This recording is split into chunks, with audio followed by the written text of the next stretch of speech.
Good afternoon, everyone. Welcome to this Thursday afternoon tutorial. I hope you guys are ready for your practical. I'm assuming most of you watching this specific tutorial is going to be struggling with the practical tomorrow. Well, for Friday, the 11th of September.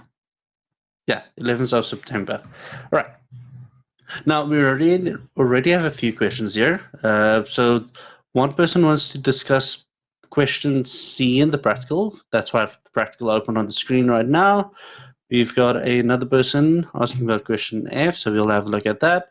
And then where do we implement downcasting in the practical? So we'll discuss that as well in a moment. Then we have the same issue, you cannot use the loop for downcasting. Well, I'm assuming you're referring to upcasting for placing text, and yes, you can. Sorry, you meant downcasting. Okay, now I'm confused. It's upcasting, okay, downcasting. It's supposed to be downcasting. Yeah, it adds a row for the other firefighter types. Okay, it depends on how your code implements that, but we can have a look at the things. Okay, so we've got a question about the question C in the practical and question F in the practical. So just let us just look at those respective questions. Let's just look at the overall practical. So let's see, what do we have?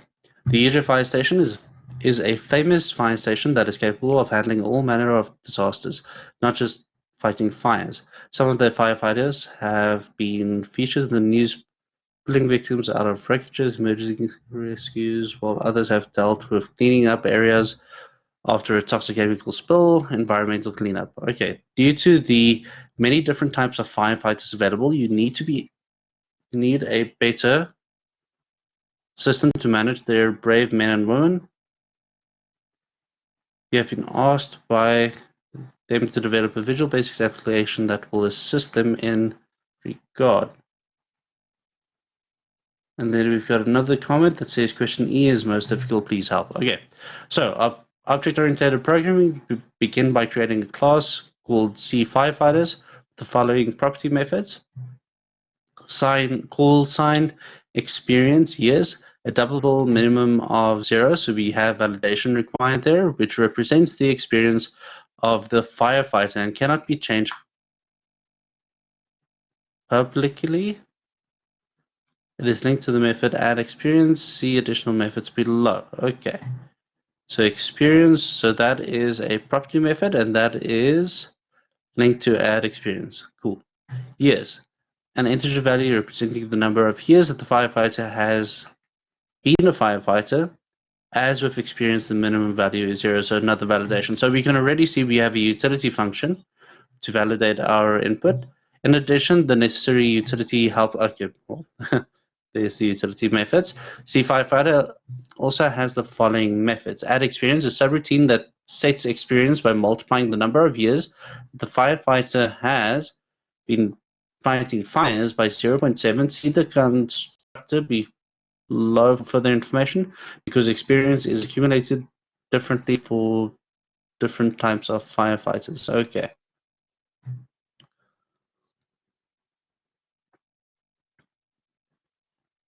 That experience will differ in the derived classes. So there we already know it needs to be overridable.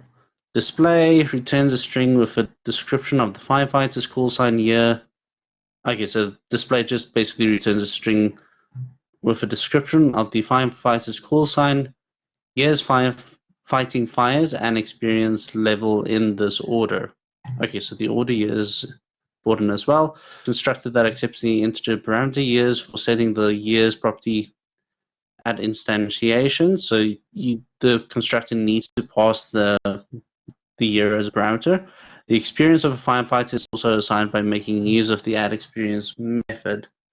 So this is, you'll use the add experience subroutine. Keep in mind it's a subroutine. So that is a void function. So it doesn't have a return, it's just the instance variable.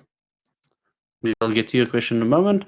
Next, create the following classes with inherits the C firefighters, the following type, so there's two types, contains the additional attributes, all integers with minimum value of 0, so make sure you validate them, and methods for the two derived classes. So you can essentially, because you have to validate this multiple times, you can just use the utility function to do that for you.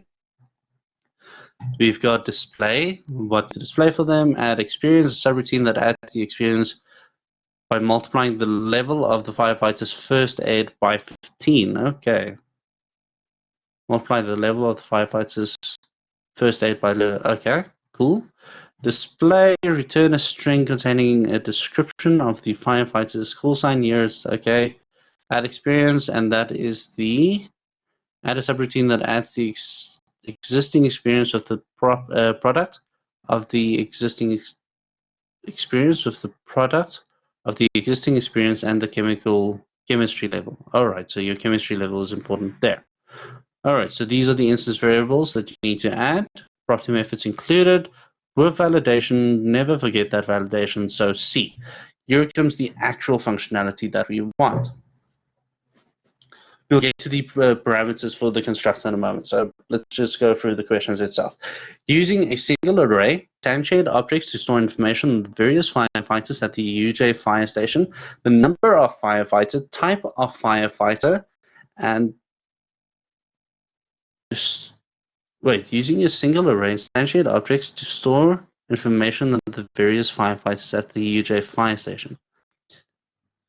The number of firefighters, type of firefighter, and value for each firefighter will be input by the user of the program. Now keep in mind, that means that it's user input specific. So the user will determine how many firefighters there are, what the type of the firefighter is currently being inputted, and each firefighter will, and values for each firefighter will be inputted by the user. So you'll probably ask how many firefighters are you keeping track of, then you'll ask the input for each firefighter, and while you're inputting the information for each firefighter, you'll have it dynamically allocate the type. If I say dynamically, you'll look at the input. So you'll have the user ask, okay, firefighter 1, what type is that firefighter? Choose from a list. So 1, 2, or 3 most likely, or 1 or 2 in this case. And then from there, well, actually 1, 2, or 3, because firefighter can also be used in this case. And then based on which option you choose, you'll do a case, a select case, and then input the specific information for each one of them.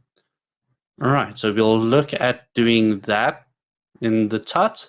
Then if you're using a multi-line text box, demonstrate polymorphism by invoking the add experience subroutine before displaying the details for each firefighter object in the single array. Okay, we'll definitely have a look at that as well. That's quite easy to do once we have that one set. In a separate text box, display the number of firefighters. So you've got in a separate text box, display the number of firefighters, ER and environmental objects that have been created. You have to loop through the single array to determine the number of each. So you have to, in a text box. So one person asked about a grid. Keep in mind that this is text box, in a separate text box. So question F, for the single array, display the chemistry level for each of the C environment objects in a grid. Okay, cool. So there you need a grid. And that's that. Okay, that doesn't seem too hard. Yeah, well, F is for the grid. F in the chat for respect as well. Well, no, what? It's F for condolences. All right, so we've got, I'm just kidding, you don't have to type it in. All right, we've got a hand up. So before we start, let's just quickly hear you out. Sir, I just wanted to find out, is the first aid level user input? Yes. So basically everything is user input. There's nothing here generated by the system. So let's just have a look at this quickly. You've got the instance variables, call sign, experience, and years, which is all user input. Sorry, except experience. Experience is set by the add experience functionality. Yes, experience is generated. The first aid level is user input, and the chemistry level is user input, and that is going to be used in our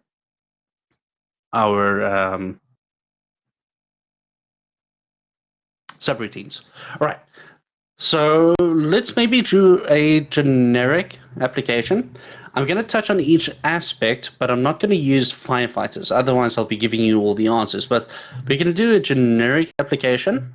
So let's start a new application here. Now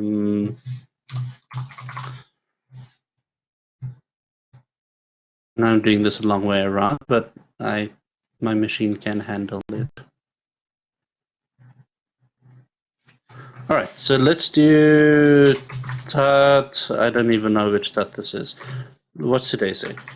Under 9 2020. 2020, not 2002. Don't want to go back to high school, primary school. What was that? Primary school. I don't even remember. So many years ago. 18 years ago.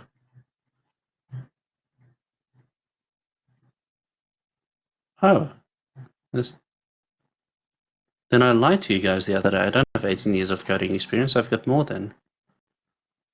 Okay, I'm getting off track. All right, so let's think. Last question. So can we also discuss how to use the MyBase functionality with additions on a subroutine? Okay.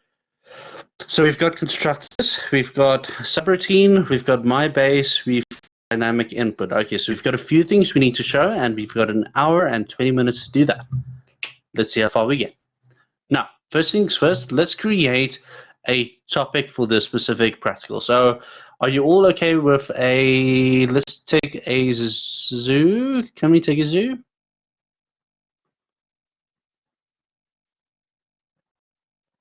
Yes. I think a zoo is applicable. Let's not take a circus. We don't want to, okay, no, let me not make that joke. Honestly, we don't want to talk about the university. All right. So let's take a zoo. So first class, our zoo contains multiple animals, so we can have animals as our base class. And I actually need something that I can invoke as well. No, I'll just use animal. It's fine. You guys will understand it. All right. So we've got animal as our base class.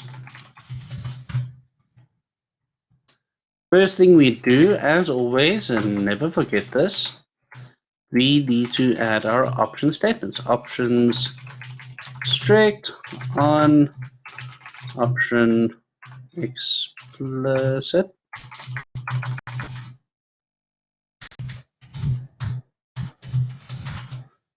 And option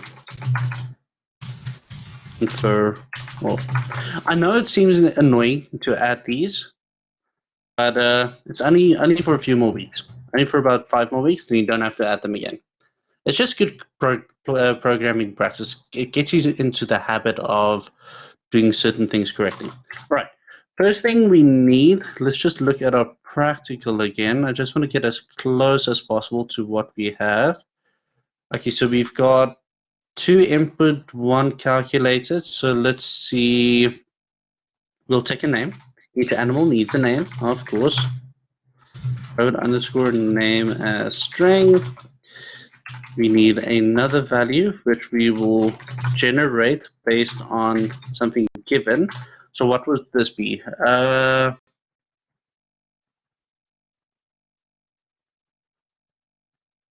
Happiness? Let's call it happiness. Happiness, and what was the data type here? Was it double? Let's do integer. I can do it exactly the same. Can't make it that easy for you guys. And then let's do one last thing. Something that's going to help us determine happiness. Let's go with hunger. Hunger level as integer. All right. Now, first things first, someone asked about if they had the class as a small name, it gave them an issue. Inside Visual Studios, it should not give you an issue itself. Visual Studios doesn't see case sensitivity unless it is with data types, because it will auto correct it for you, as you can see. So the actual lowercase should automatically convert back to uppercase when you run your program.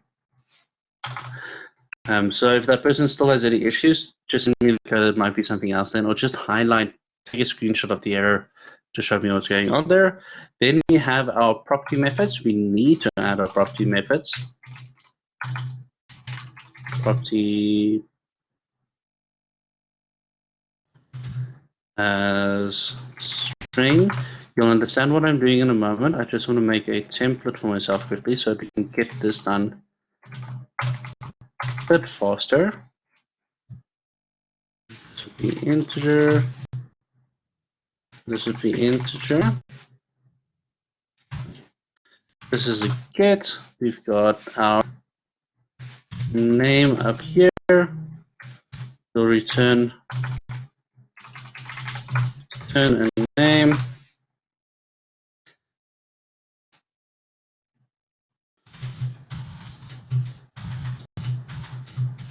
Value as string.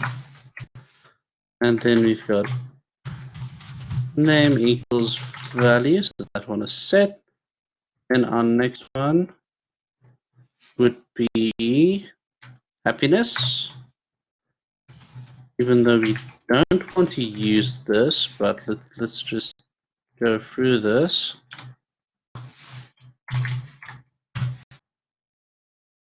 Okay, happiness, so we return our happiness.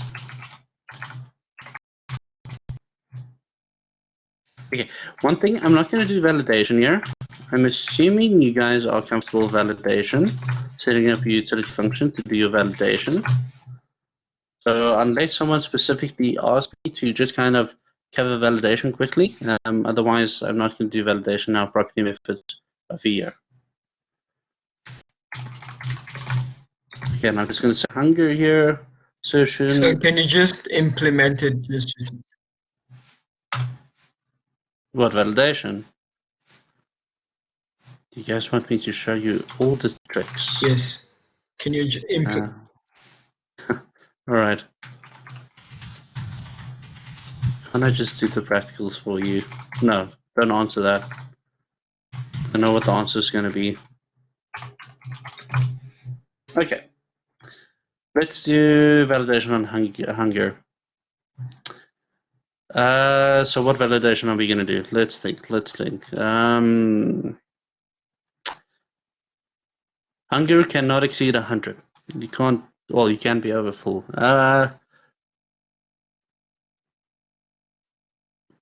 We'll go hunger cannot exceed 100. That's okay. No, because then you're just going to copy the code and take it as is. So, in this case, I'm not going to do an if statement validation. I'm just going to simply take the hunger level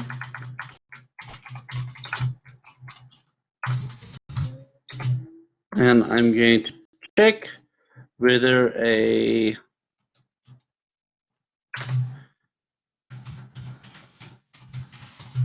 just going to call a validation. We're going to pass it a value. And in this case, what this is going to do, it's just going to be a utility function. So we call it public function validation. Take a value as an integer. You'll return as an integer. And what we'll do over here is we'll check if our value is larger than 100.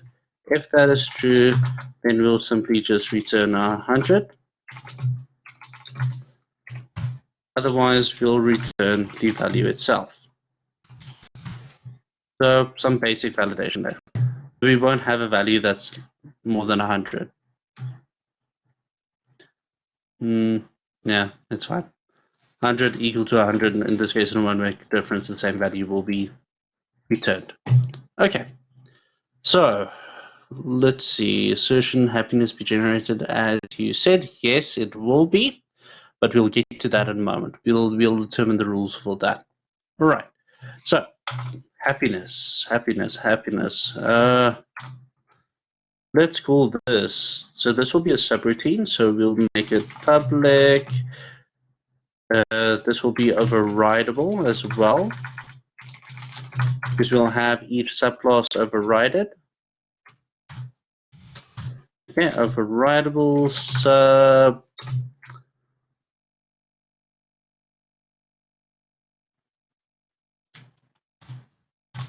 make happy or happy is happy. What will we call it? Determine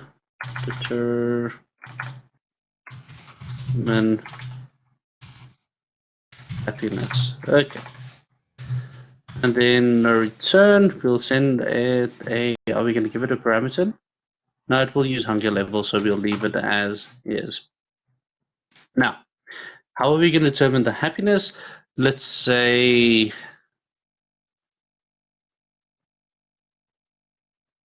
happiness. We'll make our happiness a percentage. I wonder. Let's make this 1,000. And then what we'll do is happiness will be the percentage of hunger. So we'll say happiness is, please think now, return percentage out of 1,000. So we'll take our value divided by 10 and we'll percentage. Okay, so we've got our hunger level, and we'll simply divide that by 10, and that will return a value out of 100 for us. Sorry, not a value. We need to actually take our happiness function. There we go. Just convert it to an integer. So here we have a subroutine, and this subroutine will determine happiness. Absolute happiness. All right. Then what we want to do, we want to create our constructor. So let's do our constructor up here. So we go public sub new. We need to set our name. So we'll take, are we going to do it in our constructor? Do you want to set the name in the constructor, or do you want to set the name only after you've created the instance of the item? What do you guys want to do? You tell me.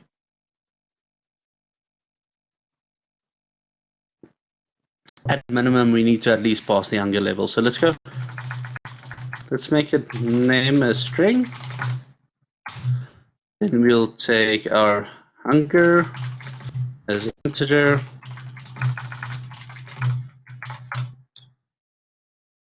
Yeah, that should be fine. Then what we do, that's fine, I'll add the name. The more my code varies, the better, because he'll probably just start copying and pasting my code. I don't like seeing my own code given back to me. It means you don't look at it.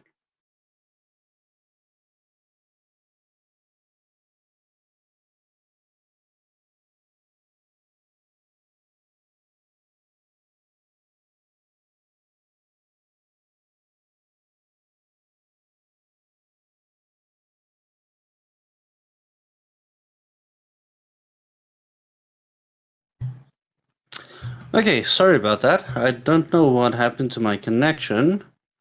On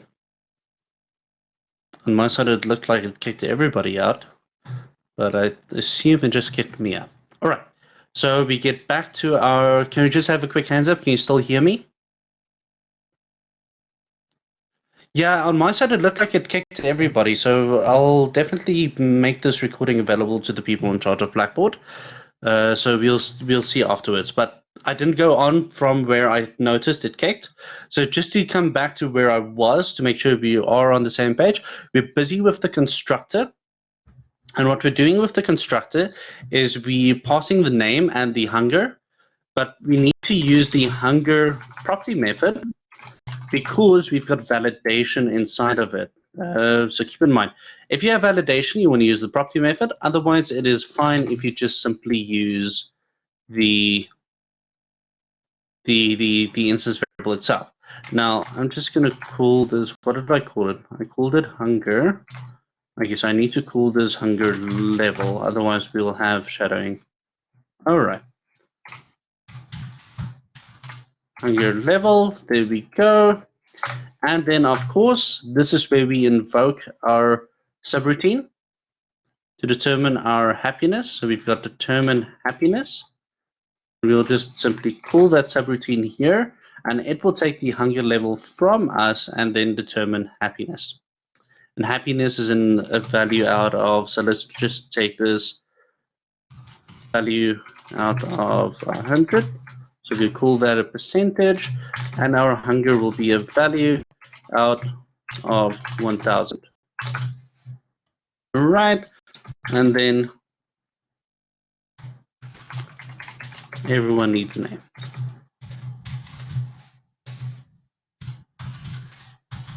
Even pets. All right, now let's see. One thing we still want to add is we still want to add a display function because we do definitely want to output this to the form. So let's go function overridable. Now, keep in mind, we're already planning on being able to do other things in the derived class, and that's why we're making it overridable. But because the base class can also be implemented in this case, only in this case, it means that the base class also has computation here. So we'll go function display, and this will return as a string. All right. And all this will do, it will simply just take a concatenation of what we have in the class and then return that. So there's a few ways you can do this. You can do it in one line. So you can do it like this, where I am going to go name of the animal and then concatenate that with the animal name, which is name. Then we can once again add environment, but new line. The person that sent me a screenshot, you left out the N. Just go and check your screenshot, but in your message you sent me, you spelled it correctly. So that was your issue. So you can do that, but because we have multiple things, if you want if you want to see how it's going to look, and just make it more readable, I would actually suggest making a temp output. So we can have temp output. Let's just call it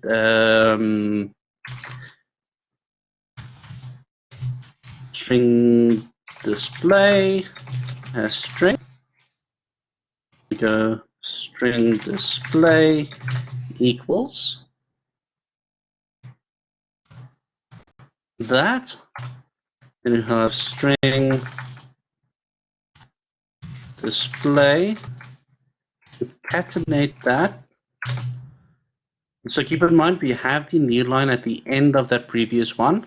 So the next one is hunger level. And we'll just simply add our hunger level here, take our string, we'll take our hunger level, hunger, add our environmental new line.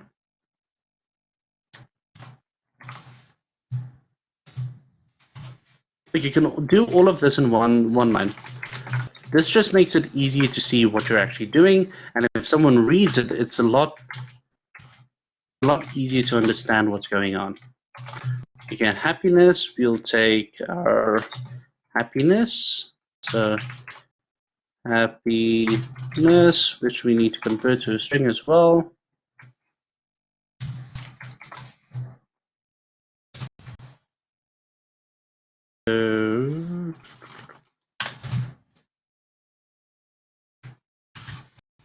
Just add a percentage sign at the back. Now, here is one thing you need to be careful about. In this case, if you're going to add an environmental new line at the back of this, then when you do your for loop, you don't do that, because then it's going to add an additional line. I'm going to do it and show you, but you just need to keep in mind where you do it so you know what causes your output. And then for my return, I'm just going to return my display, which, that represents my entire output.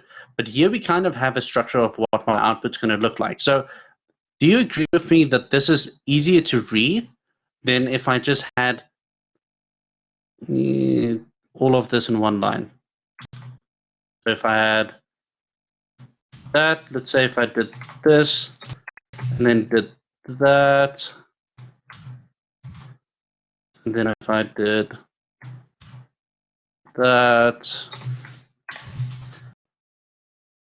okay, do you agree with me that is easier to read than this? So you have it easier, you can easily see what the output's going to look like, but you kind of have to still go and analyze it. If it's to analyze, you still have to go and look at each item to determine how it's going to display. Whereas over here, you can easily see, oh, okay, this is how it's going to display. Oh, a representation, basic representation. All right. Now, so don't you have to put ampersands before name? No, remember, name is a string. Name comes back as a string. So the return type will be a string. So that's why I don't have to put ampersands there. So I've got my name text that I'm taking, colon, and then the name that we give the animal, hunger, happiness, and then that we have to convert because that comes back as an int to us. All right, now let's go and add some animals. What animal are we going to add?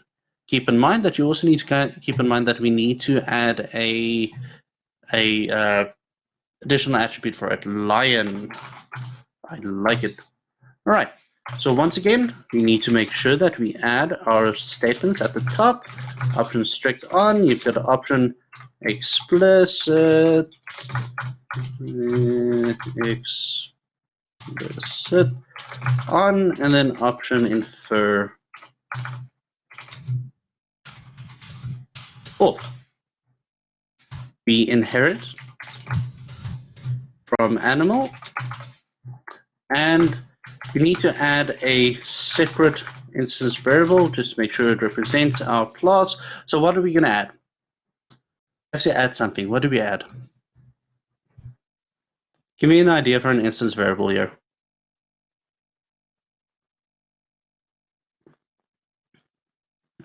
Strength. Okay. Spell strength today. All right.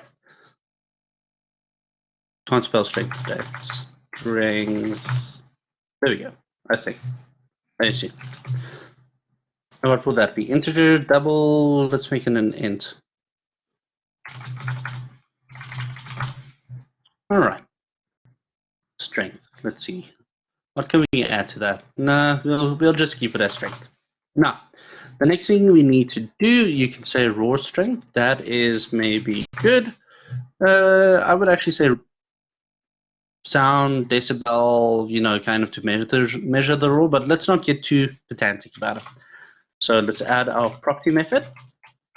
It's important to add our property method as it comes along.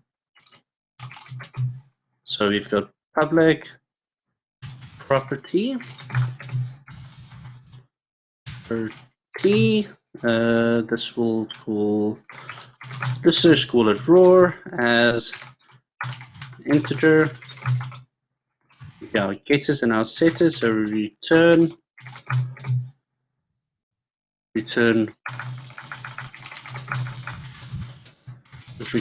our raw strength.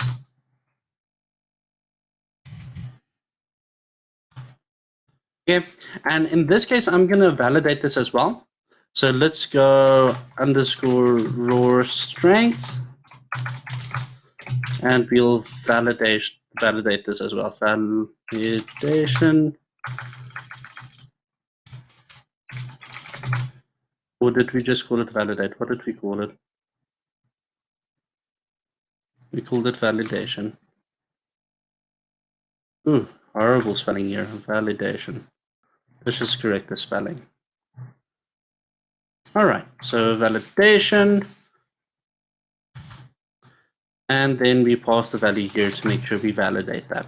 So we'll say that the upper limit of roar is max. I should actually make it 9,000 just for the fun of it. It's over 9,000. Sorry. All right. So let's see. What was the question there? So with the display function that you have, did you use the ampersand as the concatenate as the hunger level and the happiness and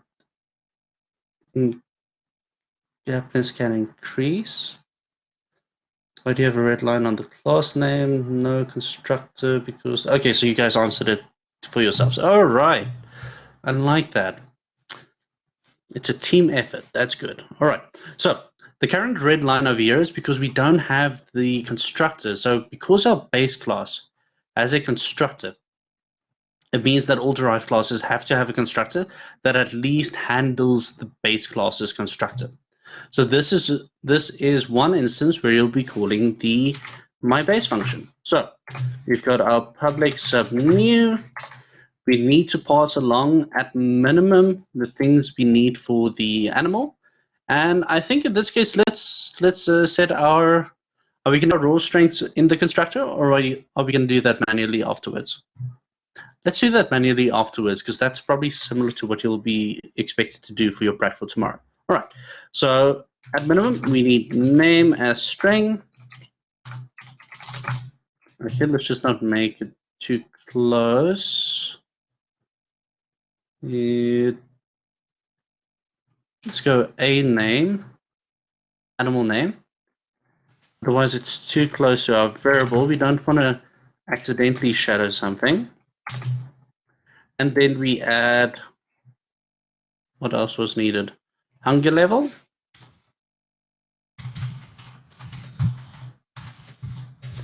As an integer. We invoke the myBase dot new. We just simply pass along these variables to the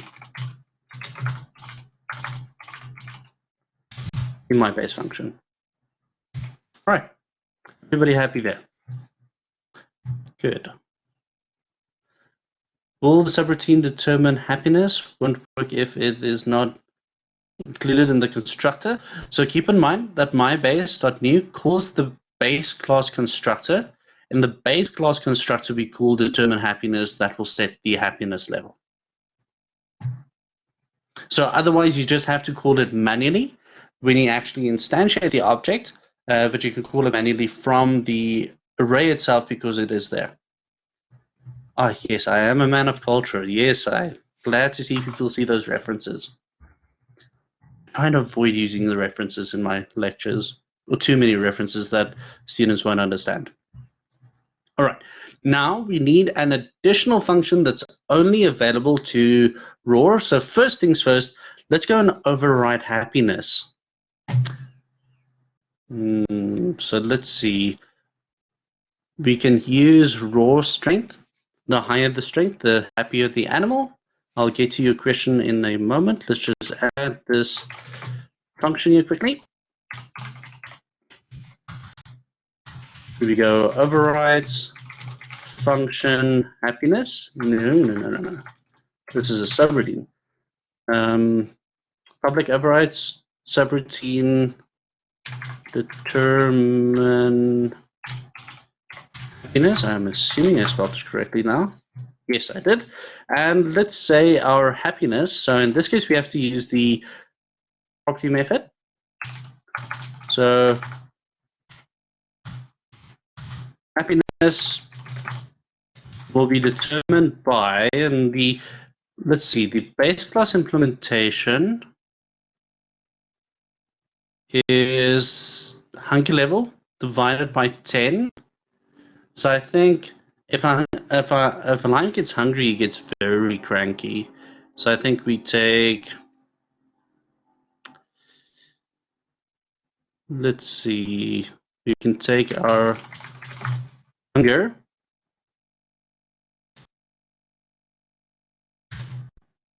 divided by, let's divide it by 100.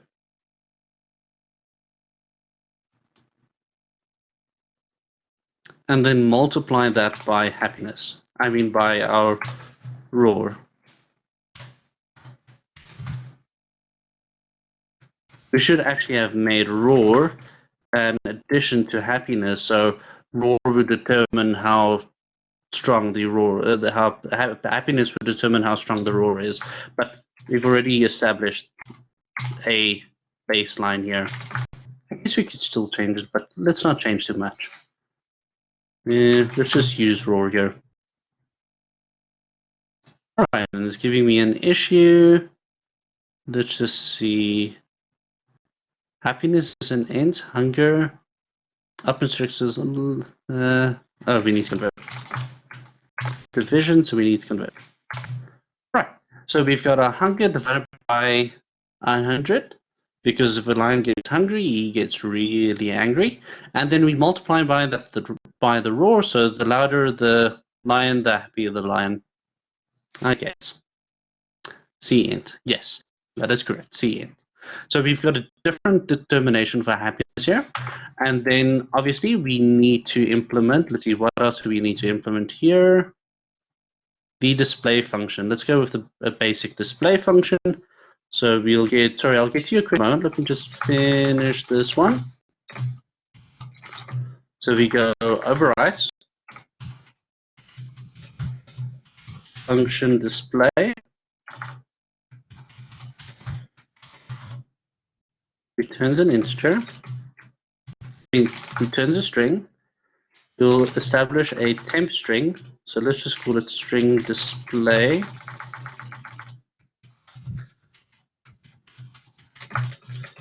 As string, then we'll have our string display. And this one can be just simple. This would be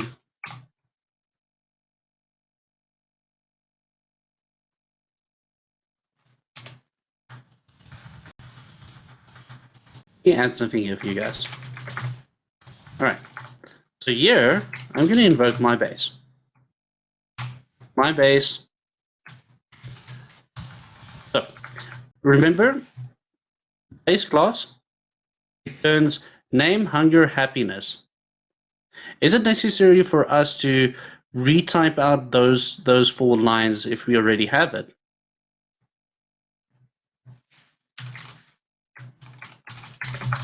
No, of course not. So I'm just going to use my base. So I'm going to say string display equals my base dot display, which will call the base class, take the information from our base class, display it, but I want to add our raw string. So in this case, you're simply just going to add our raw string. So let's go raw level, and then go C string, and then take our roar. Yeah, and that's fine. We keep it like that, and then we just simply return our display string. Easy peasy. So instead of having to type it all out again, I can just simply call the base function that will give me that string, and then we can just display it. And then let's just keep with our habit. So if you did in the base class, add that new line method, make sure you do it in all of the other classes as well. Otherwise, the display is not going to look the same. Mint.new line. Okay. Easy peasy. Right, so there was a question before I continue. Let's first handle that question.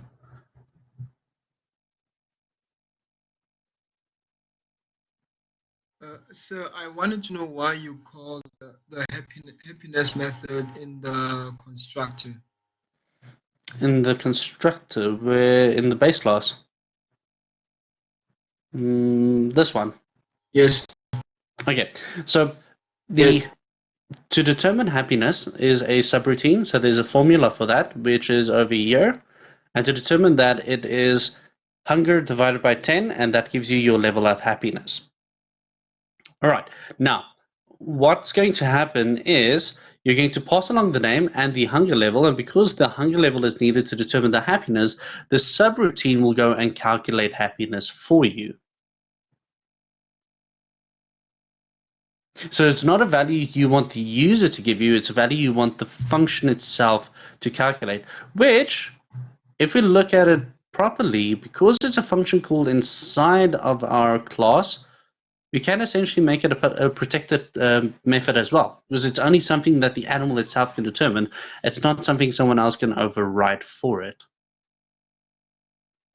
Are you okay with that?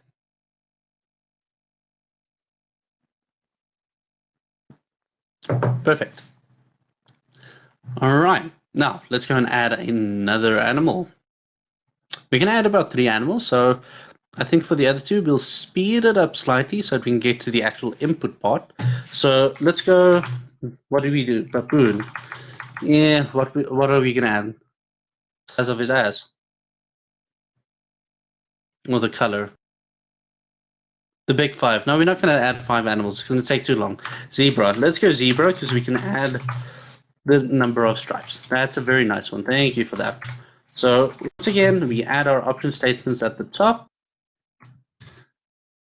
Thank goodness for our good pal Larry Tesla. We inherits from animal. And let's get started. So the one thing we're going to add, which is very easy for a zebra, is we can add the number of stripes. Let's just call it stripes. No, let's be specific. Number of stripes. Right, and that will be as an integer. Easy, easy, easy. Okay, then we add our property method. Always add our property method. Public property method, property, just call it stripes, this integer. Our getters and our setters. We return this. Go num stripes. And then for our value, I don't think we need to validate this one, so we'll just go straight forward. Stripes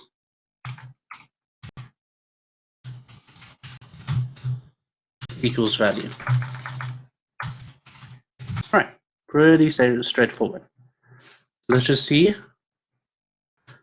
Sir, can you please make use of the MyBase functionality on the subroutine to determine happiness on the Zebra class? Well, I've already used implementation of MyBase subroutine or function usage in display. It's simply just the same. That is, you call a function. Whether it's a function or a subroutine, it's handled exactly the same way. Just keep in mind a subroutine doesn't have a return. Right, so let's go and determine our constructor.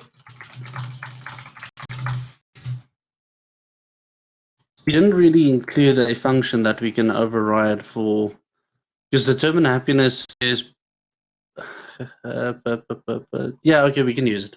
I'll think of something. We'll think of something. So we go public new sub. Public sub new, I mean. We need to at least handle a name as string. We need to handle a, in fact, let's call this read only method. Read only stripes, and then we remove that. It was giving me a complaint. Integer return stripes as integer. Statement cannot appear within the. Oh, it's because of this. Never mind. All right, as string, and then we need to do hunger level.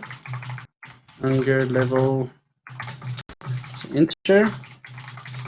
And in this case, we also need to add stripes. Let's go stripey. Yes. Integer. There we go. Okay, then we invoke MyBase. Technically, this is an example, because this is invoking a subroutine, pulling it from the Hungry class, the base class. I mean derived class. But we'll invoke a subroutine for the other one, and then we set stripey, stripes, number of stripes as stripey, not minus. Okay, there we go. I misspelled it. Yes, I did. All right. Then we want to go and invoke our determine happiness. So let's go public overrides function. No, it's a subroutine, sorry. Determine happiness. And what we'll do is we'll invoke MyBase. So we'll make, let's go temp. Let's go as int integer temp equals MyBase dot determine happiness, and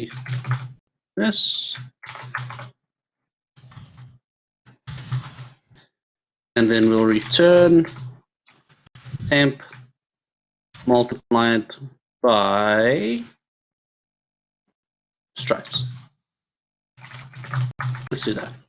The subroutine, not a function. Say again? No return. Oh yes, you're right. Sorry, you're right. So we can go. And I don't really want to override it, then override again.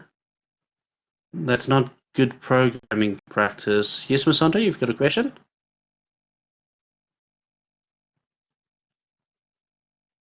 You can talk. I want to take. Look, one thing I don't want to do is I don't want to do this. And I'll explain to you why.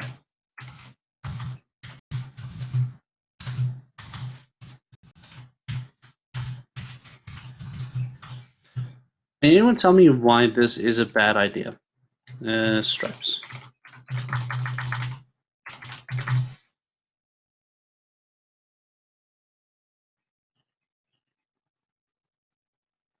It's read only. Why doesn't it want return?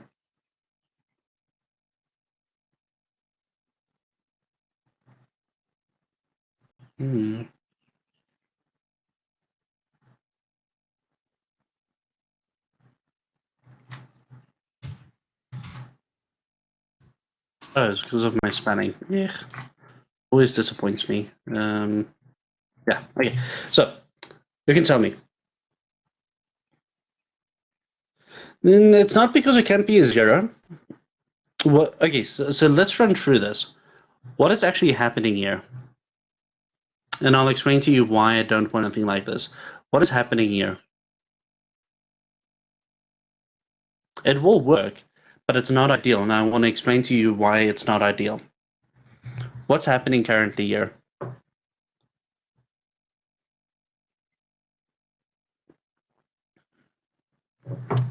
Well, let me ask it this way. What happens to happiness in those two lines? How many times does happiness change in those two lines?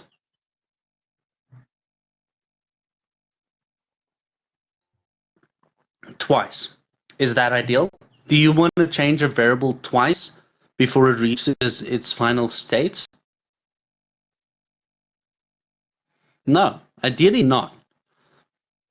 The thing is, you want to set a variable once. If it's something like happiness in our example, you don't want to use a subroutine that sets it and then change it again. because they might as well use a new formula instead of using the MyBase subroutine. So if determine happiness was a function which returns a value, yes, then we would call MyBase, return the value like I had it with the temp, and then we would do,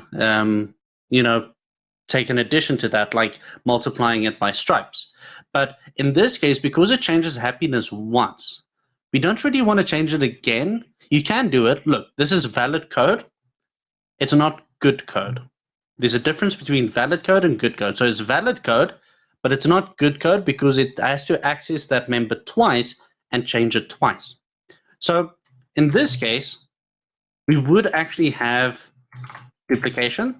So we will take our value and we'll just, sorry, this would now use, we'll take our value and just add it generally. All right. Let's do, we can do that.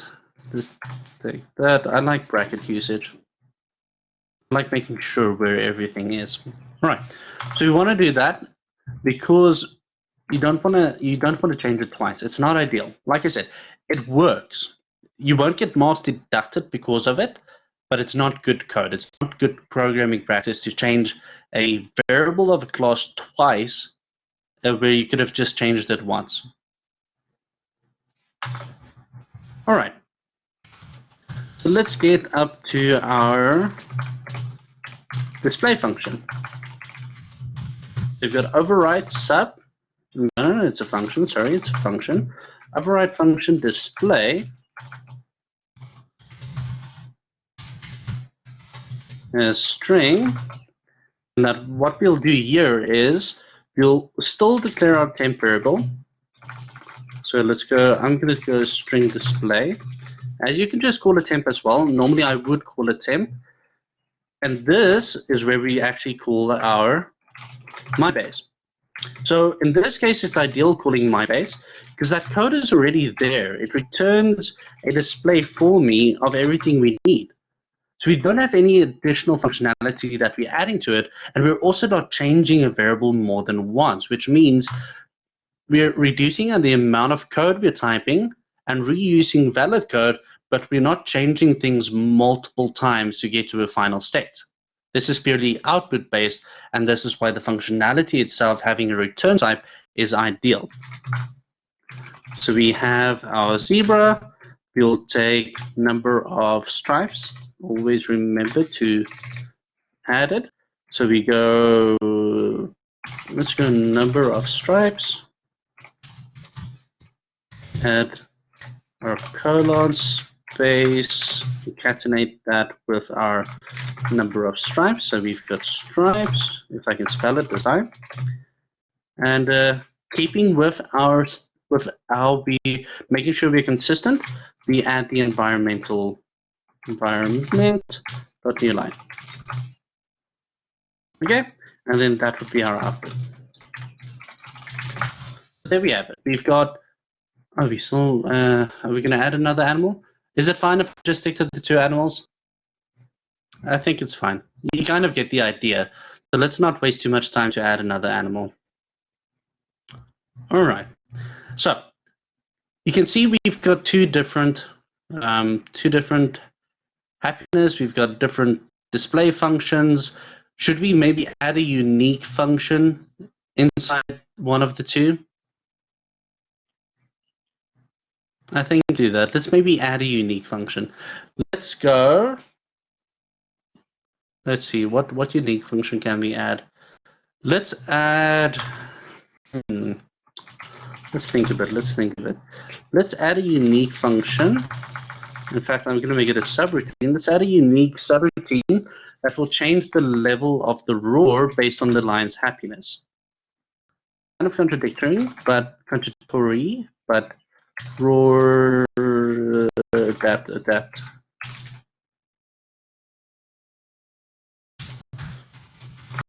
Adapt roar, and what that will do is it will take the current happiness level and make that the new roar level.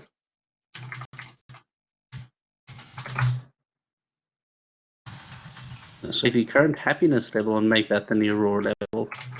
So roar equals happiness, yes.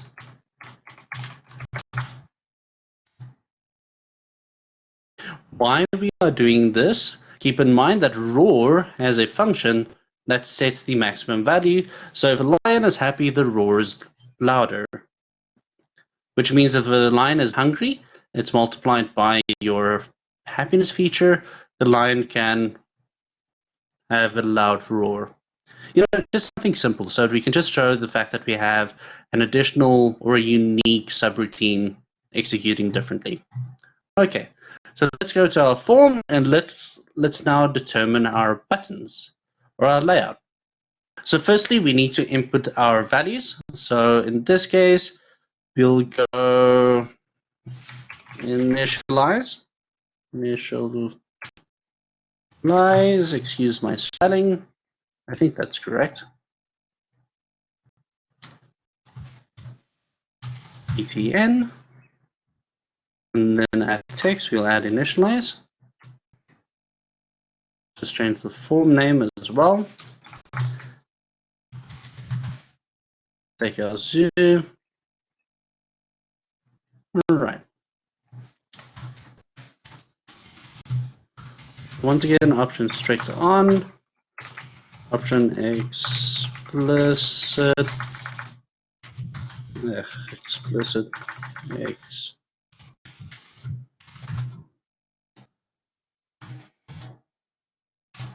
On, and then option infer. Well, like I said, it's just good programming practice, so it's only a few more weeks and you don't have to do that again. All right, now let's see. What are we going to add? We need to add the number of lions we have. So first, we need an array of lions. Let's go private. I'm going to call it animals. Animals. Array as animal. We need a variable to determine how many animals we have. So num animal. Let's go array as integer. Yes, we can call it. We can change it to setup if you're more comfortable with that. Yeah. Setup. I'm not going to change the name. It really doesn't matter that much. All right. So what do we need? From the user, we need to know how many animals we're going to have. So first things first, we need our animal will be equal to int input box. Our input box will be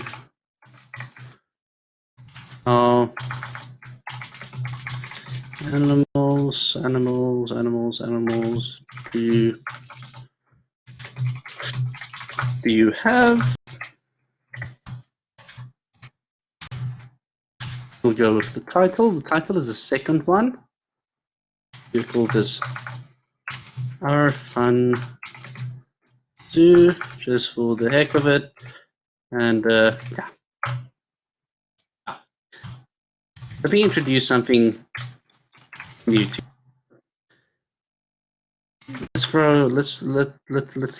No, we'll do that afterwards. Let's first finish the application and then we can determine that afterwards. All right. Now, we've got the number of animals. Now, let's say we want to determine which animal we're going to have for input. So let's go. So we want to determine which animal we're going to be using. So we want an input. So select case, and Ms. Kocher, you can correct me if I'm wrong. I'm not. Okay, let's maybe, in fact, let's rather do a temp variable. Let's do a temp variable instead. The temp animal type. So temp, I'm just going to say animal type, as integer. I'll understand why I'm doing this in a moment.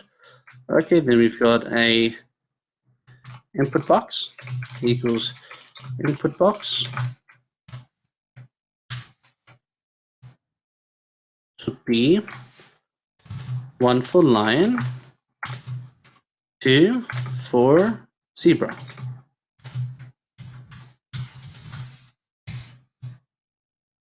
And this would be a cint because we're expecting a integer. We'll take our animal case.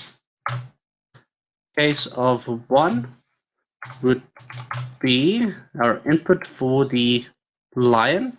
So let's go and resize our array over here. So we've got read animals with the num animals.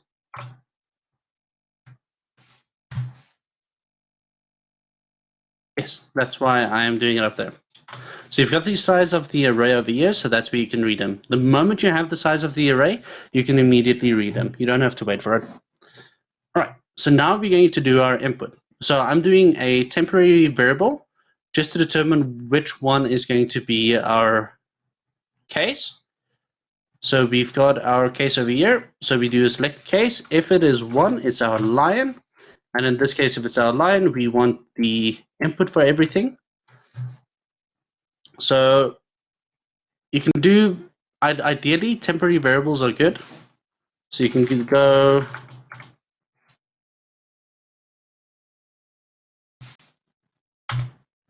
let's go, name as string.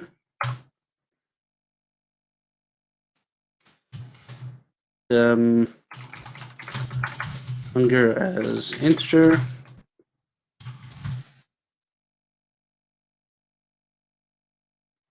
Zebra and lion are separate, so we'll take our name, give ourselves an input box, and do excuse, but I'm gonna borrow from up here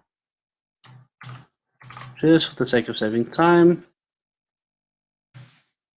What is the name of your lion? Lion name. And we've got our hunger, int. Hungry is your lion.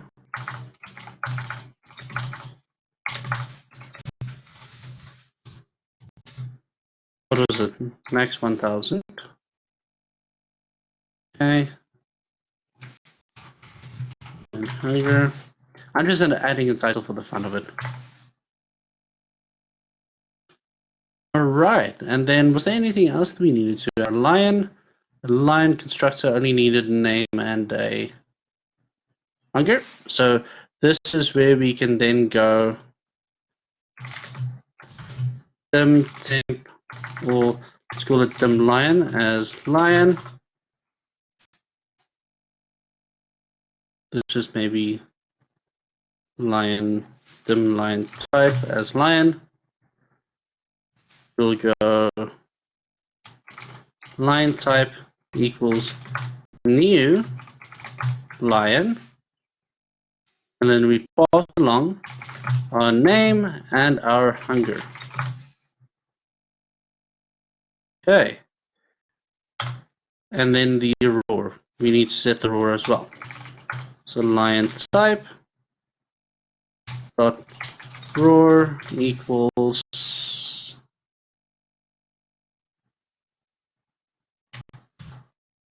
input as well. Let's see how strong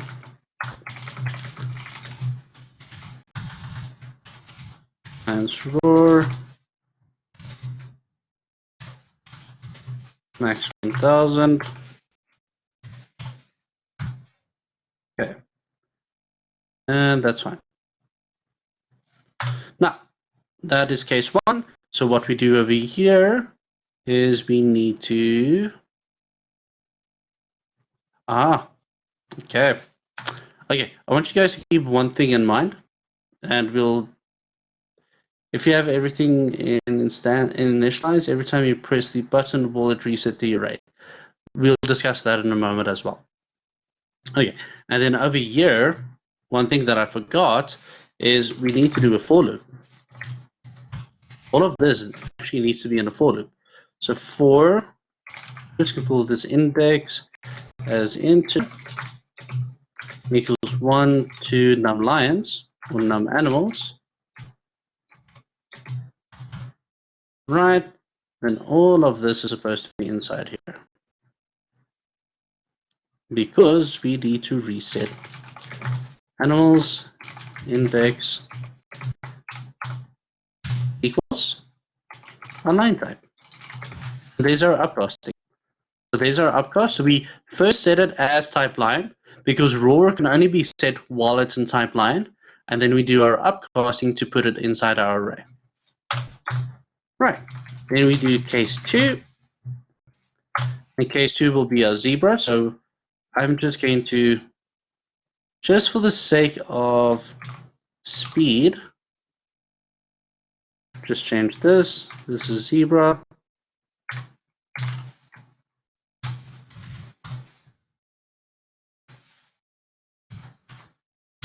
Zebra.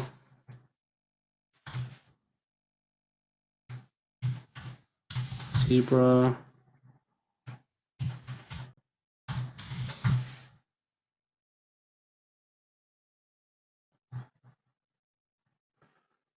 Saves time, but copy and paste is not good. You can do so many, you can introduce so many areas if you copy and paste. I told you about that chessboard thing I attempted in first year. If you talk about error density, how many errors you introduce, copy and pasting, if there's an error in that one line of code, or let's say I copied 10 lines, so the template was about 10 lines of code, and I copied that about, I think, 2,000 times. If there's just one error, you introduce 2,000 errors. So the amount of copying propagates the amount of errors you have. But that's kind of an extreme. The moment you have a application of that size, you want to make sure you don't introduce errors. Sad. I should actually introduce that practical again. Check if it's in the archive somewhere. Pretty sure Ms. Cottrell will remember that. So I told them about the, I'm not going to say which year because then I'll give away my age, but in 2010, you released a practical where you asked the students to implement their chessboard, and then for bonus marks, if the chessboard could implement artificial intelligence as well. Which sadly, after that, I found out my 26,000 lines of code could have been converted into 100 lines of code and done the same thing. So sad after that. Say again? I do not remember that one. It was a bonus practical. I remember that only 3 students in my group did that.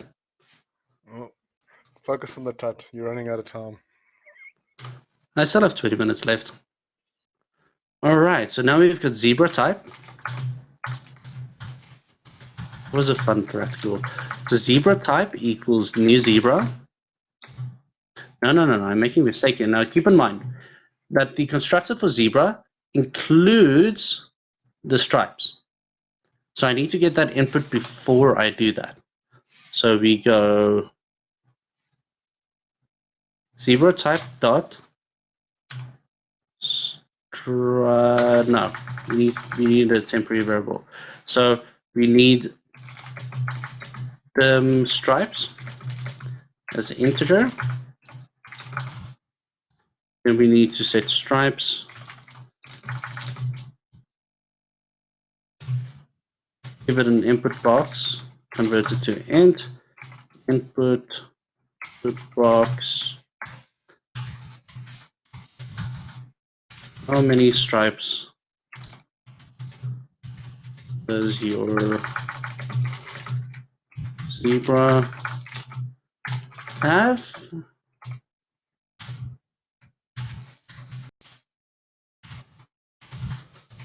Okay, give it a title just for the heck of it. And now we can declare our zebra. So we could zebra equals zebra type equals new zebra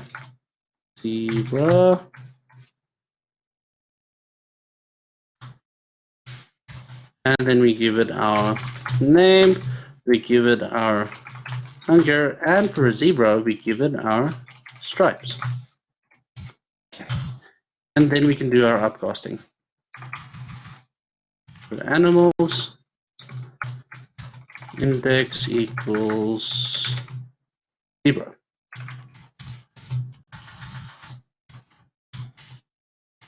Zebra type. Right, and there we have our upcasting. So we've got our type selection. So we've got lion and zebra. And the reason why we are using a number here, when we get to enumerations, enumeration will be represented by a number or potentially by a number. But you'll understand when we do enumerations why specifically we're using an integer up here. All right. So you've got your type, you've got the case, a select case to determine which one is your input, and you do that for all of the animals you have. And once we have all of the animals, let's say if you want to go and output this. So we can do this in a new one. Index as integer equals 1 to num animals. And what we'll do is we'll take a rich edit box. First thing we'll do is we'll go and do our output.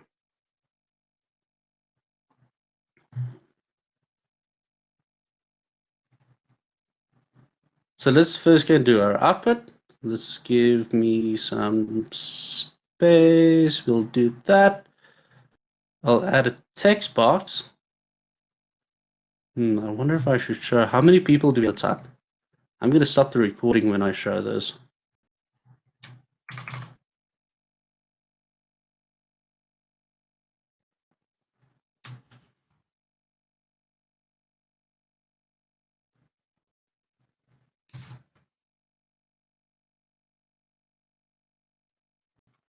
Let's just enable our scroll. Oh, we're not going to add so many, so let's not enable our scroll and then add two labels for ourselves. No, we don't want that. So we're adding two labels. We've got LBL num lions, txt num lions, and add number of lions.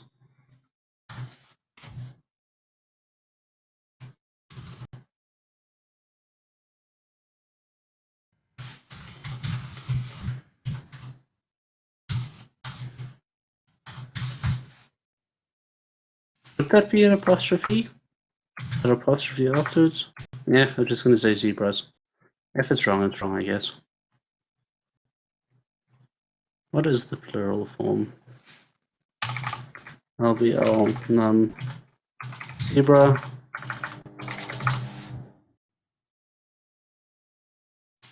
Txt num zebra. Okay.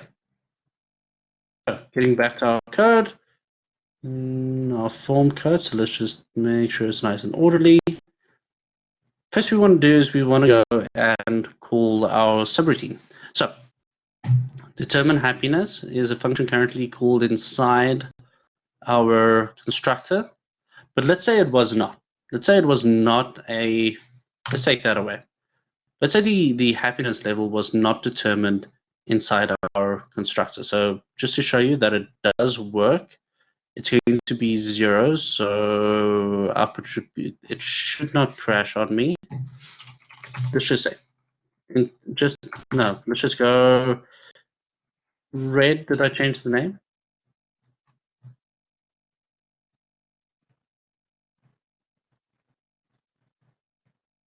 That's supposed to be vertical.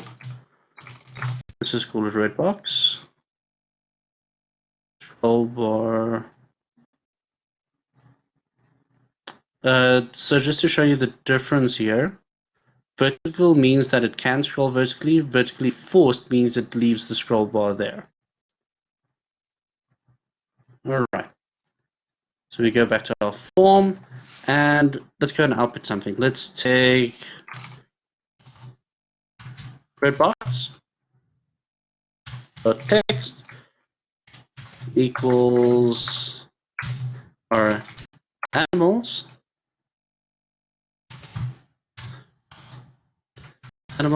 index dot display. All right, so we can do that first, and we'll just do 2 animals for now. Let's run this. We'll do our setup. We'll do 2 animals. We'll take 1 line.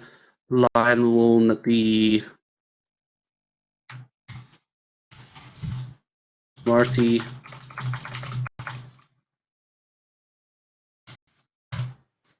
The line is not that hungry. Lion's roar, let's make it 100. Then we'll take a zebra, and I can't remember his name. So we'll go, let's go Stripey. He is very hungry. Not very hungry. I think I inverted it. No, doesn't matter. And how many stripes? We'll have 100 stripes. And then there's our display. So we've got Marty up here with our roar level. So you can see it's the lion being invoked. And then we've got our number of stripes down here. So you can see it's the Z being invoked. Now, one thing to note, there's no spaces between them. So because our display function starts with name, not append, it starts on that line, but because we end with a end line, a new line environment, the name will start on the next line. Otherwise, what you would have to do is you will have to use over here, you'll have to put an environment new line if you want to make sure that there's a space.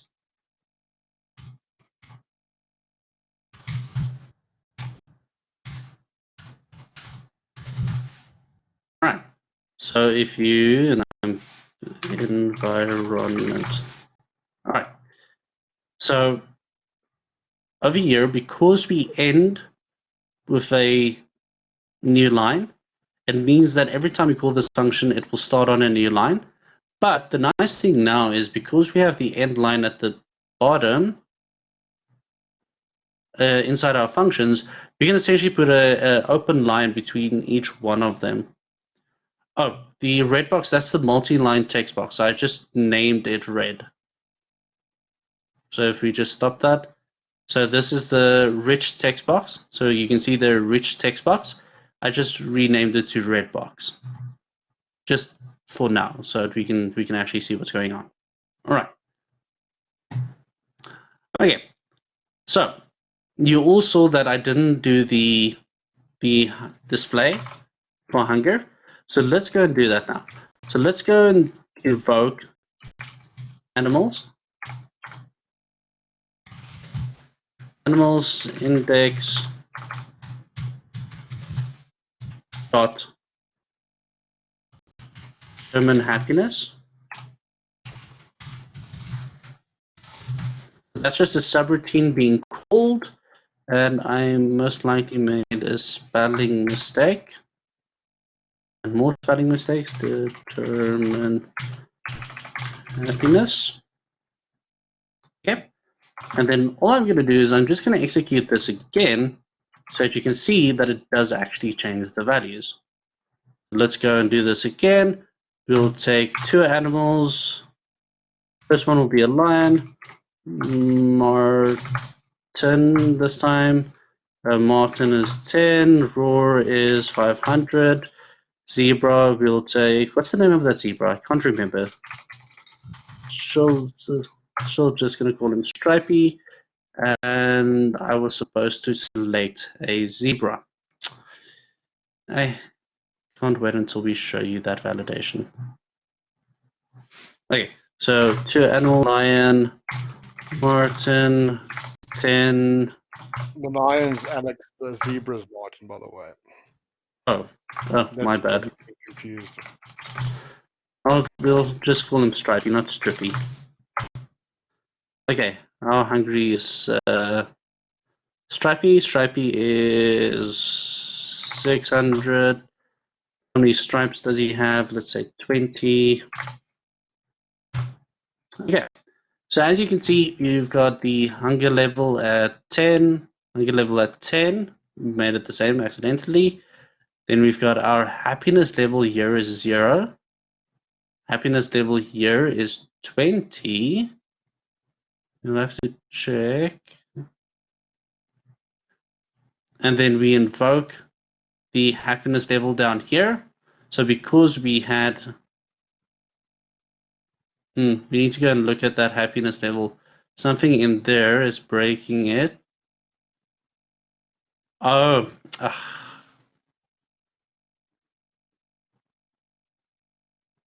this is probably returning a value less than 1, which is making it 0. Okay, well, you get the gist of it, I guess. So, but down here you can see with Stripey that his happiness was multiplied by the number of stripes he had. And then for the lion, I just want to see what went wrong here. It was, what's the formula here? It's hunger divided by 100. So let's just look at that. Let's try and see what's going on there. So 100 divided by 100, so that's going to give us 0.1. 0.01 multiplied by 200.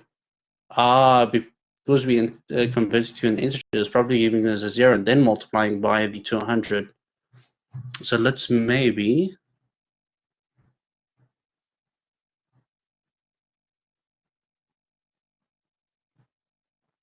take the overall function. Let's say plus over here. That's the easiest fix. All right. Okay. So now, before we do anything else, let's continue with the other things first. So let's now say we want to go and I wonder how many students are actually going to be dedicated. How many students do we have in the session? We've got 29 students in the session. All right. So I'm going to show you, but keep in mind, this code is not going to work for you. You will have to change it. So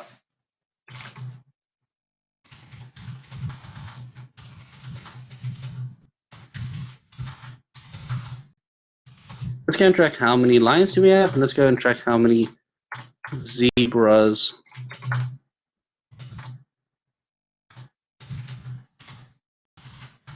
we have.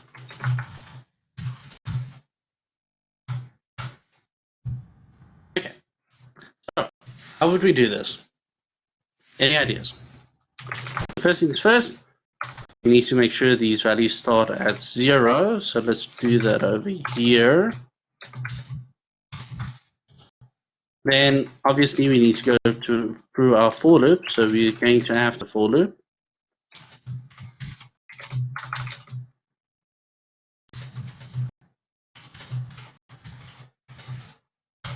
Right. The if statement. So let's go and check. What's going to be the easiest? Is the type of going to be the easiest, or are we going to first do a try cast and see if it passed and then count them? What's going to be easiest? You can tell me. What's going to be the easiest?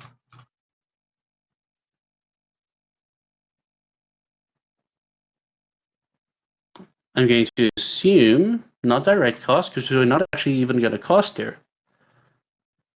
So, if statement, type of, because I'm seeing a lot of you type it. So type of animal, index. We want to work a specific item here.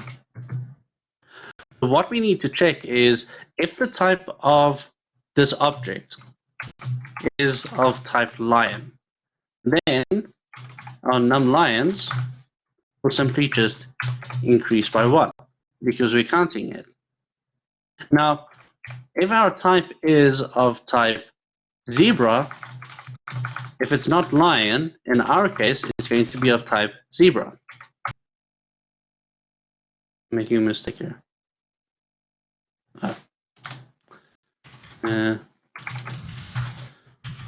Then we count our zebras. Zebra plus equals 1.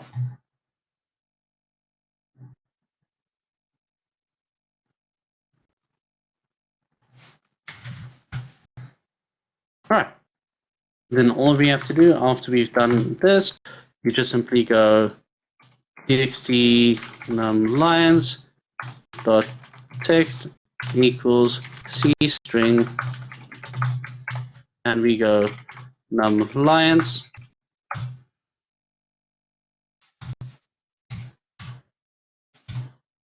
and then we do the same for zebras. Here we call it txt zebra text equals c string num zebra.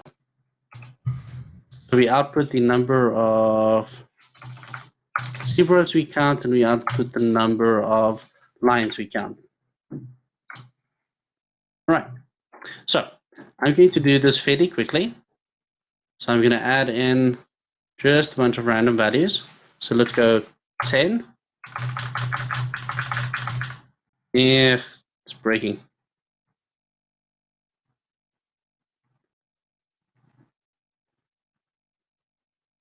Start this again.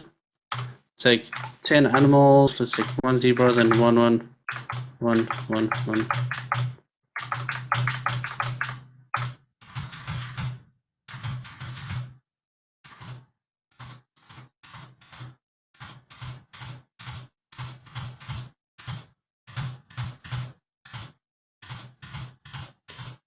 Okay, so we can see our scroll ball pops up because we have to scroll. We've got our indication down here, so I just added the same value everywhere.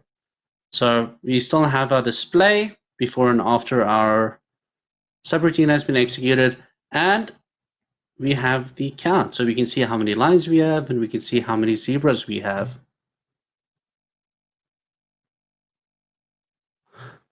So it's not that we're specifically tracking, but we can. So we can go and test. We can go and see what the type is. And then if we have the specific type, we just go and add the number to our temporary variable. So it's not a value we do globally, because if we do it globally, we might as well track individual arrays. But over here, we've got a temporary variable just to allow us to count it over here, and then just output that temporary variable. Okay. So you guys okay with that? Do you kind of understand what I'm doing here?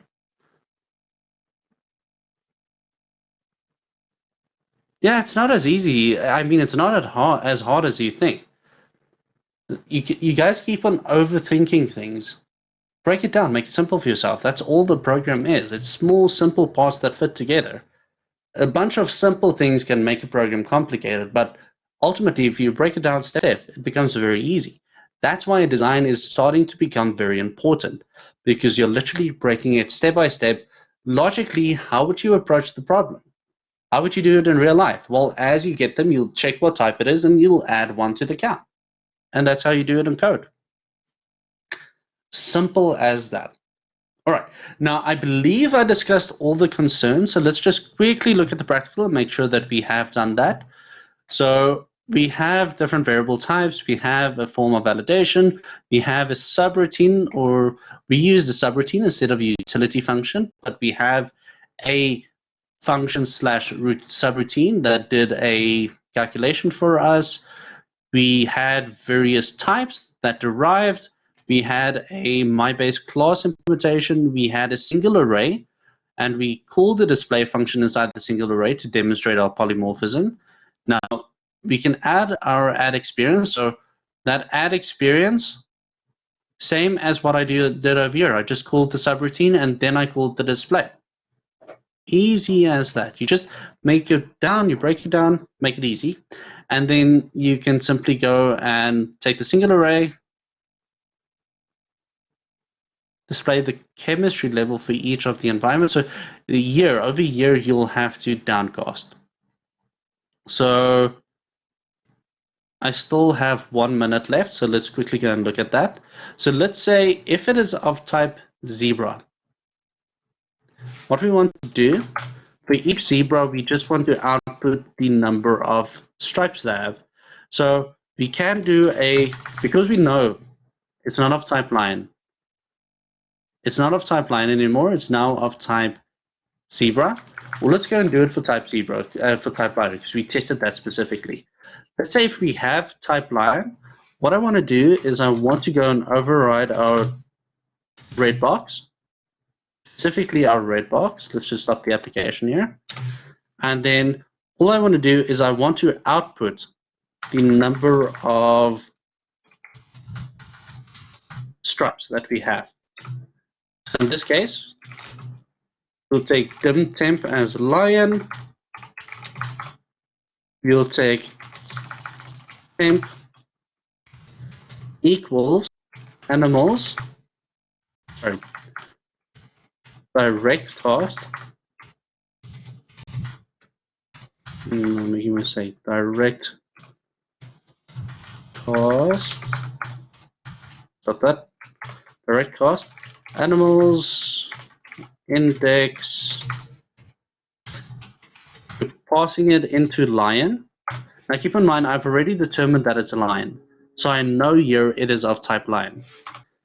Then I want to output the lion. So we'll take red box, rich edit text box, text.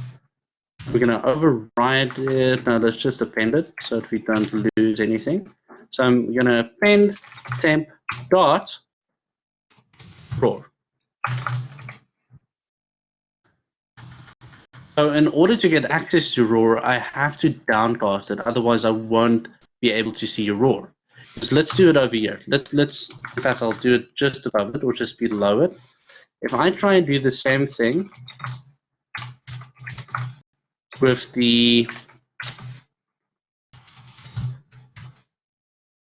index, so you agree with me that that item that I'm passing into temp and that item is the same item. You all agree with me there, right? Okay. But this, the only difference here is over here it's of type animals, and animals doesn't have a property method called roar. Only lion has, so only lion will give me access to that. So if I run now, that line will output lion, and that line will give me an error. So we'll just take that away, and there you go. So that is downcasting, direct cast. Now, if I don't know what the type is, so let's say I do it outside the if statement, and it's not a direct cast anymore. So if I take that and do it outside the if statement, it's now going to be a try cast. Just as I don't know what type this is yet, or what type this is yet. I'm not unsure. But now, before I can output, I have to check if temp is nothing. Then I can output. Yep, no, come on, I just lost it. The red box text append equals, what was it? It was temp dot roar. Right. So if I do a try cast, I can attempt to cast it. That will give me an error. But if it is not of type lion, then that will be empty, which is why we have to see whether it's empty or not. If it is not empty, it means it is a lion, and then I can output my roar. Then I can access that member and output that to my rich edit box. But if I do it this way, if I first test the type and I know it's of type line, then I can do a direct cast. So try cast is if you want to, you know you're going to downcast it, but this F statement up here, if you're going to test it before with something else, like say you're going to count the number, then you can do a direct cast because you know what the type is as well. So over here, you're unsure whether it passes successfully or not, but only once it executes here do you know. But over here, you know what the type is because you've determined what the type is before doing your casting. Okay, I hope that doesn't confuse you too much. Yes, it's just the name. It's just the name. Look, I just renamed it over here to red box. Over there you can see it's a rich text box. It's a rich text box. That's the multi-line text box.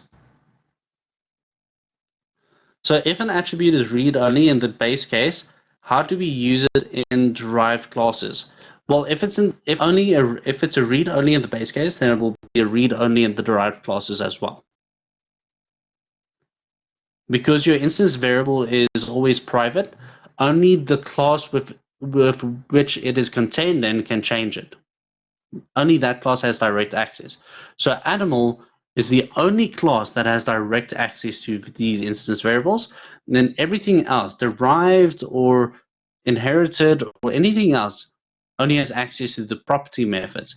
That's why when we went to Zebra, when we did the hunger calculation, we had to use hunger here instead of using the instance variable because we don't have access to the instance variable.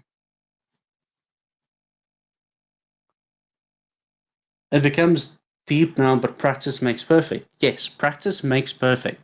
Look, we did a lot of things in a very short amount of time. Keep in mind that we basically did a full program in an hour and a half with me explaining everything to you. So we moved at quite a pace in terms of things we need to do. If you code this out and you know what you're doing, you can code it out in about 10, 20 minutes, depending on at which speed you type. But understanding it is the important part. You have to keep one thing in mind. I code this out because I know what's going on, and I'll still make errors. As you've seen, I still make errors in between. But I know the fundamentals here. I know what's going on, so I'll know where to fix it. When you're coding, you're still practicing. You're still trying to see where the errors are, what the errors are, when it's going to cause you errors. You have to keep in mind, I've been coding for I started coding in 1998, so I've been coding for about 22 years now. So practice makes perfect. Over the years, you'll get better, I promise you. It's just all about practice. Do side projects, do fun little things, play around with it. What do you mean, old man? Still younger than you.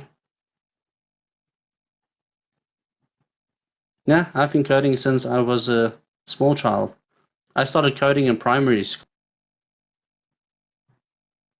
I'm working off of my desktop and off my laptop, so I don't have a picture for you right now. Maybe I do. No, I'm not going. I have a picture, but I'm not going into my gallery here. Okay, any other questions? Oh, let's put it this way. Are there any questions for the stream? Anything relevant to what we have over here? So explain again how use read-only property in other derived classes. Okay, so in a read-only, if the property method is read-only, then it means you can only retrieve the value, which means it needs to be set in the constructor. Otherwise, you won't be able to change it. So for instance, like Zebra, we've got a read-only stripes. If I inherit from this now, it means that you won't be able to change it outside the constructor because you don't have direct access anymore. There's no way to change it afterwards. So only the constructor will be able to set this, but once it's been set, you can't change it. that is read-only. And if you do it in the base class, and you have it as a read-only property method, it means all the derived classes can only read it, but the only way they can set it is in the constructor. So that's when you need to make sure it is set in the constructor itself. All right. So if you're still unsure about that, I think maybe go and review the tuts and the lecture we did on read-only and write-only, just as a quick preview or a review, because that might make it understand. That might make you understand it a bit better again. Because if it's read or write-only in one level, every level below that it will be read and write-only as well. All right, so I'm going to stop the stream now. So for everybody, if you still have any questions, please, you can post it to Discord. I do check Discord quite often. Mr. Cottrell generally beats me to the answers. And the students that have been sending me private messages at midnight and past midnight, I do sometimes reply to that, but only if you send it to the right account. The main account is only sometimes open during business hours if I remember to boot up my laptop. Otherwise, my alternative account, which I've now labeled Mr. van der Wes Season 2, is generally open 24/7, but don't feel insulted if I don't reply if you send me a message after 6 o'clock. Generally, it depends on my mood whether I will reply or not after 6, but during business hours, if I can, I will reply. I'll try and reply as soon as possible. That's if I'm not busy with other students or in meetings. All right. So I hope you guys learned something interesting. I've tried to show everything that was a concern in the beginning, that was asked in the beginning. So if you're still struggling, maybe just check again and then come either email myself and Mr. Cottrell, or you can send us messages on Discord and we'll try and assist you there. Other than that, I hope you guys have a lovely evening further, and we'll see you tomorrow in the practical. Please do, if you did something wrong, if you see your marks are not complete, please do come talk to the assistant. And if the assistant is not available and you really want feedback, contact myself or Mr. Cottrell. We're more than happy to go over a practical with you if you really don't know where things went wrong. Even if it's any of the past practicals, it's important for you to understand where you went wrong so that you can learn from it, so that you can fix it. So if you make a mistake, please let us know. We'll try and see where this mistake comes from so that we can try and teach you what not to do again. And most of the times, like we've seen, most of the times it can be something simple like a spelling mistake, a bracket in the wrong location, the use of the wrong method if you're using a instance variable compared to a property method. Small things can break your code in weird ways. So it's always useful to have someone with a little bit more experience just to kind of scan it quickly, because most of the times it will be something in your program. And 90% of the time when I see student codes, it's mostly something small, not actually something of the logic itself, but something small breaking it, like a spelling mistake or a punctuation, or the punctuation access methods or something like that. That's just wrong. All right. Other than that, guys, I hope you have a lovely day further, and I'll see you tomorrow. And if I don't see you, I'll see you on Monday.